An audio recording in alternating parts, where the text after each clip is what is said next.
to the Jews and the Gentiles. I'll explain. It says, "Him that is weak in the faith receive ye, but not to doubtful disputations." Meaning, the people that are weak, the people that first come to Christ. Now, and I just want to note before I continue, it doesn't say the people that just come to Christ. It says those who are weak in Christ. Amen? Implying that there are those who can serve the Lord for a season, but can remain stagnant for a while and or cease growing. Amen? But it says that we are to go to these people. Amen? And to help them grow. Now then, it says, "For one believeth that he may eat all things, another who is weak eateth herbs." Now, and this takes two forms. There's two sides of this. Now then, for those of you, well, what does it mean by the eating of meat and not? Are we not to eat the meat? Well, let me just take it back to Corinthians for a moment. Back in these times, there were other gods that were worshipped and praised through the sacrificing of animals. Amen? So, for somebody to eat the sacrifice that was placed on an altar for another god, well, one part of the church would say, well, you're eating something that was prepared by another god. You can't do that. It is unclean for you. But these men will say, well, I gave thanks for it. You know, the Lord has provided this for me. This is sustenance. This is nourishment. This is something that I feel God has given me. I will eat this. Amen. And you see that all the time in the church even today. You know, not only just in the church, but you see it in the world, where people are concerned about, well, things that aren't necessarily important. Amen? That these people, they debate over small things. We see it in the form of, well, if you're not wearing a suit, amen, you're not as holy or as spiritual as I am. But then you see it the other way, they're just as bad, amen? Oh, well, God hasn't delivered you yet. Amen, but it continues on. It says, "Let not him that eateth despise him that eateth not, and let him which eateth not judge him that eateth, for God hath received him." Meaning the same person that you might come against and condemn is the same person in which God has saved. This is the same person that God has forgiven. Amen? And it's the other way around as well. That these people are not to judge us. You know, the fellow Christians. This isn't speaking about the people in the world. This is speaking about those people who are saved. It says God has saved them.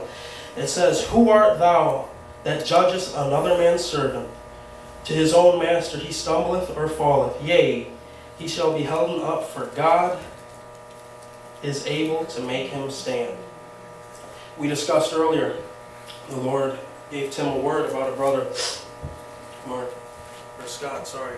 Mark. Oh, see, I get you and your brother confused. Anyways, where was I? I got distracted, forgive me. Amen.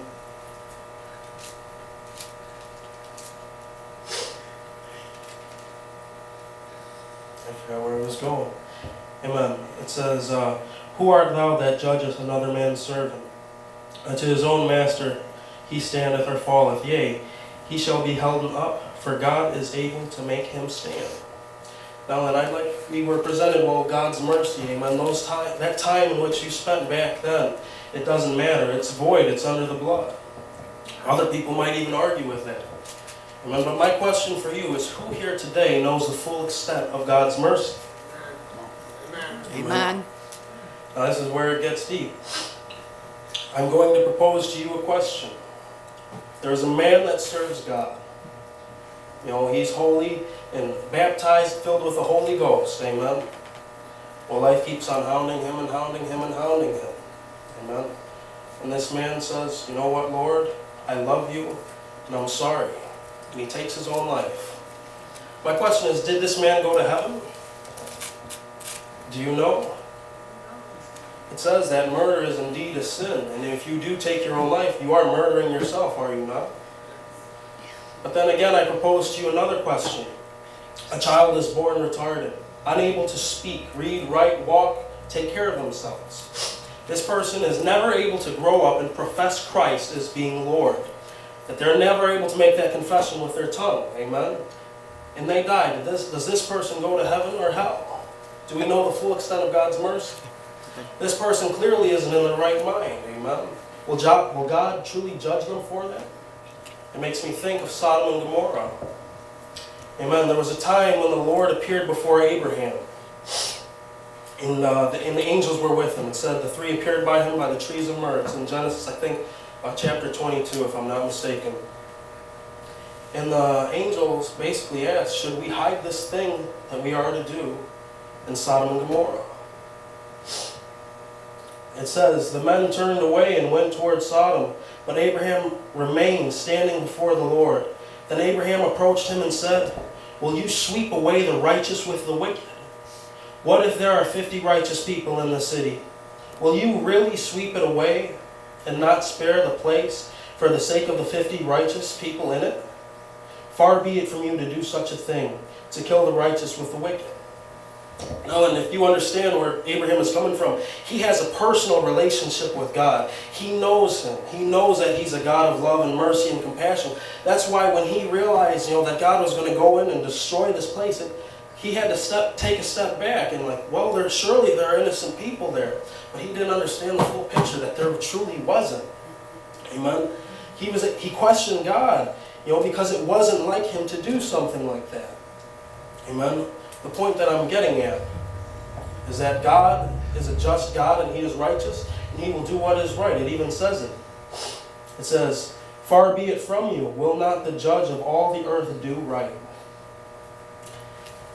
Yet he is the God of this earth and he will do what is right, the Lord. Anyway, so that goes back to the extent of God's mercy, and that truly we don't understand the intimate details. It says, think not who ascends into the heaven or who descends into the deep. At the end of the day, that is not our judgment call to make. And again, I reiterate, it is not our job to clean them. It is our job to catch them, amen, and that the Lord deal with them accordingly. Now then, I notice that in this passage it refers to those that don't eat, or that only eat the herbs. They are considered weak in this passage. I'll read it again. It says, for one believeth that he may eat all things, another who is weak eateth herbs. Amen. It goes on into the 5th verse. It says, one man esteemeth one day above the other, another esteemeth every day alike. Let every man be fully persuaded in his own mind. Now, what does this necessarily mean? Well, I choose to take it as the Sabbath day. Amen. Some people say, well, Sunday is the Sabbath. Well, other people say it's Saturday. God rested on the 7th day. Amen. But I digress. Other people say, well, I rest in the Lord. The Lord said, I am the Lord of the Sabbath. It also says, well, we got to keep the day holy. Amen. So again, it's presenting this other conflict. Before it was the eating of the sacrificial meat that was sacrificed to these other gods. And here it is, do we keep the Sabbath? Amen. Jesus said, I am the Lord of the Sabbath, and that we rest in him. Amen. But the point is, it's highlighting the division of the thinking at the time. And it says, he that regardeth the day regardeth it unto the Lord, and he that regardeth not the day to the Lord, he doth not regard it. He that eateth, eateth to the Lord, for he giveth God thanks. And he that eateth not to the Lord, he eateth not and giveth God thanks. Implying that these two men, they both serve God. Amen. That they believe differently, amen, that their conviction of their personal conviction is different in this occasion. And the Bible even speaks that. I'll read on to it later. It says, for none of us liveth to himself, and no man dieth to himself. For whether we live unto the Lord, and whether we die unto the Lord. Whether we live thereof, or therefore, or die, we are the Lord's.